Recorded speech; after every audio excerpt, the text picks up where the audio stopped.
Hola a todos, hoy nos metemos de lleno en la rapidísima integración de la inteligencia artificial en un mundo de altísimo riesgo, el del derecho. Una tecnología que, promete cambiarlo absolutamente todo, pero que también plantea unos desafíos enormes.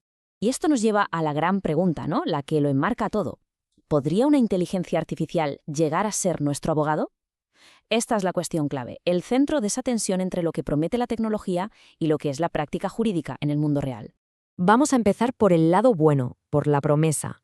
¿Cuál es ese potencial y esa eficiencia que nos dicen que la IA va a traer al mundo legal? A ver, pongamos un ejemplo que seguro que nos suena a todos, una reclamación por un vuelo que se ha retrasado. Con una IA, el proceso parece que se simplifica una barbaridad. Primero, metemos los datos del vuelo y la ley que aplica. Acto seguido, le pedimos que busque sentencias anteriores, jurisprudencia, para que el caso sea más sólido. Si la aerolínea nos contesta, subimos su respuesta y la IA la analiza y nos propone cómo contraatacar. Después le decimos que redacte la demanda entera y ya para rematar, una última comprobación de que todo está legalmente en orden. Un proceso que podría llevar horas o incluso días reducido a minutos. Suena bien, ¿verdad? Vale, pero para entender de verdad lo que está en juego, tenemos que pararnos a pensar, ¿qué es lo que esta IA intenta replicar exactamente? Tenemos que establecer un punto de referencia, y para eso hay que ver cómo es el razonamiento complejo y muy estructurado de un profesional del derecho. Pues bien, en el corazón del razonamiento de cualquier jurista está lo que se conoce como la teoría del caso. Y esto no es solo saberse los hechos, es mucho más. Se trata de construir una idea central, una narrativa coherente que lo conecte todo, que explique por qué esos hechos son importantes y le dé consistencia a toda la argumentación. Es, digamos, la hipótesis que se va a intentar demostrar delante de un juez. Y claro, montar esa teoría no es nada, pero que nada sencillo. Fijémonos un momento en el proceso humano. Son 8 pasos y muy meticulosos, desde la recopilación de toda la información hasta preparar una presentación que convenza en un juicio. Se identifican los hechos clave, se analiza la legislación, se crea una hipótesis, se pule el argumento. Si lo comparamos con los 5 pasos de la IA que vimos antes, salta a la vista que el proceso humano implica un nivel de análisis, de estrategia y de profundidad mucho, mucho mayor. Y aquí es donde la historia da un giro.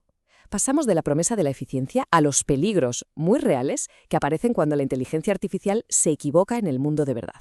Y ojo, que esto no es una hipótesis, esto es una admisión real de un abogado aquí en España. Después de presentar una querella que por error citaba el Código Penal de Colombia, tuvo que pedir disculpas al tribunal.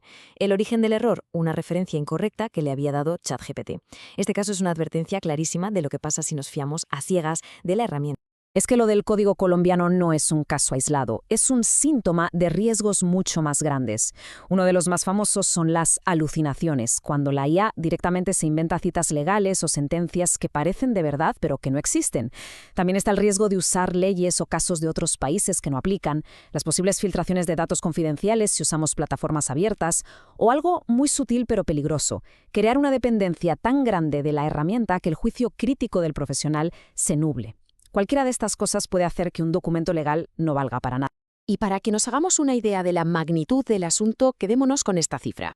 Se estima que el 44% de las tareas legales podrían automatizarse con IA. Estamos hablando de casi la mitad del trabajo.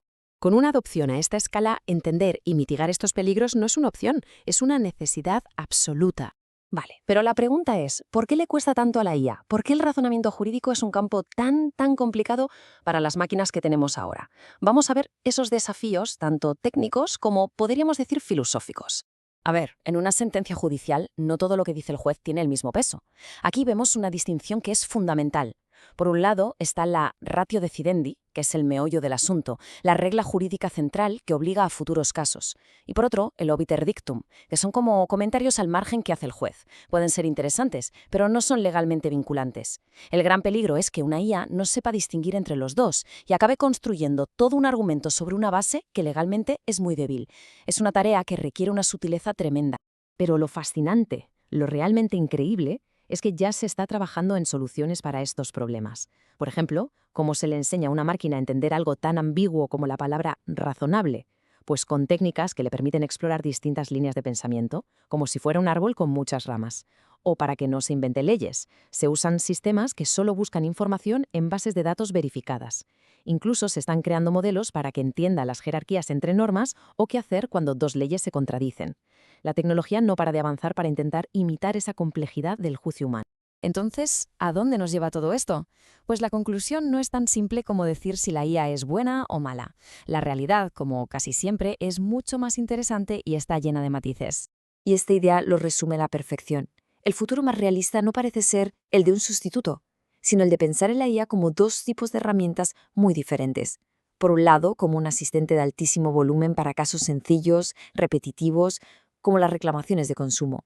Aquí el objetivo es la eficiencia y dar más acceso a la justicia. Y por otro lado, puede actuar como un sofisticado sparring partner para un experto humano en litigios muy complejos. Aquí ayudaría a manejar miles de documentos, a encontrar argumentos, a retar nuestras propias estrategias. En este caso, el objetivo es la colaboración para potenciar la pericia humana. Al final, todo esto nos deja con una reflexión. Quizás la pregunta no es si las máquinas van a reemplazar a los abogados, sino ¿cómo va a ser esa colaboración? ¿Será el futuro de la justicia una conversación constante entre la intuición y la estrategia humanas y la increíble capacidad de procesamiento de la máquina? Ahí queda la cuestión.